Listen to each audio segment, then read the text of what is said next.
Hi and welcome to John's Maths Book. In this video we're going to be looking at Maclaurin Series Approximation. If you like the video then please hit the like button and I'd be delighted and honoured if you'd subscribe to the channel. Without further ado, let's go over to the whiteboard. The Maclaurin series is a special case of a Taylor series and is a polynomial expansion of a function and approximates that function about a region at a point x equals 0. The function needs to be infinitely differentiable, which means we need to be able to find the first, second, third, and so on derivatives of the function. The function also needs to be defined in the region x equals 0. Why do we use Maclaurin series, I hear you ask? Well, they are used in computations of functions that are difficult to compute directly. For example, your calculator may use a polynomial expansion to approximate sine or cosine, etc. The long form of the Maclaurin series expansion is shown on the board. Note the higher degree of polynomial we use, the higher the accuracy of the approximation. The shorter form of the Maclaurin series is shown here, where the function f of x is approximated by the sum from n equals 0 to n equals infinity of the nth derivative evaluated at 0 divided by n factorial and multiplied by x to the nth power. Let's take a look at an example of how this works. We want to approximate the function sine x using a fourth order Maclaurin series polynomial. To approximate sine x in the region x equals 0, our fourth order Maclaurin series polynomial will be created where n equals 4 in the formula. This will give us the function evaluated at 0 plus the derivative of the function evaluated at 0 divided by 1 factorial and multiplied by x, plus the second derivative of the function evaluated at 0 divided by 2 factorial and multiplied by x squared, plus the third derivative of the function evaluated at 0 divided by 3 factorial and multiplied by x cubed, plus the fourth derivative of the function evaluated at 0 divided by 4 factorial and multiplied by x to the power of 4. Starting at n is 0, we need to evaluate the sine of 0, which is 0. At n equals 1, we need to take the first derivative of sine, which is cosine, and then evaluate this at 0. So the cosine of 0 is 1. At n equals 2, we need to take the second derivative of sine x, which is minus sine x, and evaluate it at 0. So minus sine of 0 is 0. At n equals 3, the third derivative of sine x is minus cos x. Evaluating this at 0, we get minus 1. And finally, at n equals 4, we take the fourth derivative of sine x, which is sine x, and evaluating at 0, we get 0.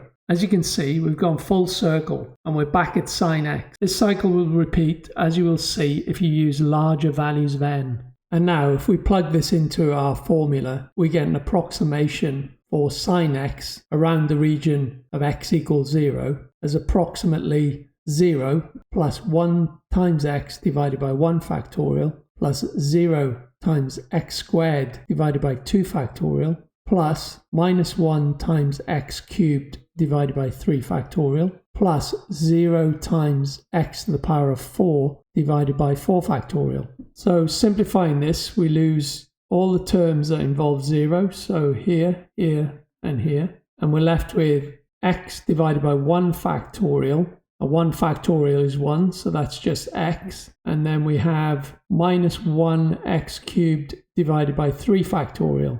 Now 3 factorial is 6, so we have minus x cubed divided by 6. So the approximation is x minus x cubed divided by 6. So now let's compare the approximation with the actual graph of sine x. So as you can see here, I've plotted the graph of sine x, so you can see that in red. And now, if I plot the graph of x minus x cubed divided by 6, you can see here, this is the blue line, and at 0, you can see the approximation is exact. Now let's see if we can approximate cosine of x using the fourth order Maclaurin series. To approximate cosine x in the region x equals 0, our fourth order Maclaurin series polynomial will be created when n equals 4 in the formula. This will give us the function evaluated at 0 plus the derivative of the function evaluated at 0 divided by 1 factorial and multiplied by x, plus the second derivative of the function evaluated at 0 divided by 2 factorial and multiplied by x squared, plus the third derivative of the function evaluated at 0 divided by 3 factorial and multiplied by x cubed, plus the fourth derivative of the function evaluated at 0 divided by 4 factorial and multiplied by x to the power of 4. If we start at n equals 0, we need to evaluate the cosine of 0. Now the cosine of 0 is 1. At n equals 1, we need to take the first derivative of cos x. First derivative is minus sine x, and we need to evaluate that at 0. So minus sine of 0 is 0. At n equals 2, we take the second derivative of cos x, which is minus cos x, and evaluate that at 0, which gives us a value of minus 1. And at n equals 3, we take the third derivative of cos x, which is sine x, and evaluate that at 0. And the sine of 0 is 0. And at n equals 4, we take the fourth derivative of cos x, which is cos x, and evaluate this at 0, which gives us 1. As you can see, we've gone full circle and we're back at cos x. This cycle will repeat, as you will see if you use larger values of n. And now, if we plug these values into our expression, we see that the cosine of x about the region of x equals 0 is approximated by 1 plus 0 times x divided by 1 factorial plus minus 1 times x squared divided by 2 factorial plus 0 times x cubed divided by 3 factorial plus 1 times x to the power of 4 divided by 4 factorial. So now if we simplify this further, we see that anything multiplied by 0 gets cancelled out. So this term and this term. And then we're left with 1. Then we have a minus x squared divided by 2 factorial. Now 2 factorial is 2. That's minus x squared divided by 2. And then we have 1 times x to the power of 4 divided by 4 factorial, where 4 factorial works out to be 24. So we're left with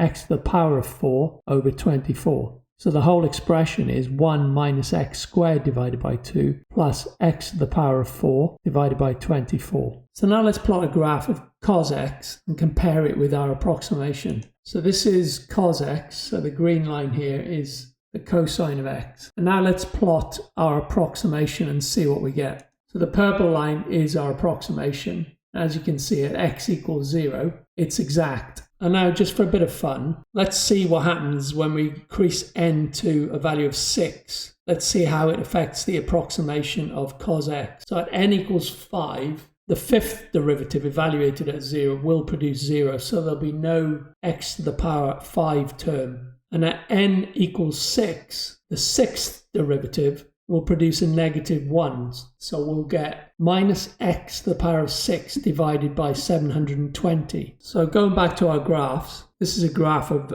y is equal to cos x shown in green. Our first approximation, where n was equal to 4, we took 4 derivatives and we generated an approximation that when we graphed it looked like the red line here. So it was a good approximation at x equals 0. We then extended this and made n equals 6. So we took the sixth derivative. And when we graph that function, we get the purple line.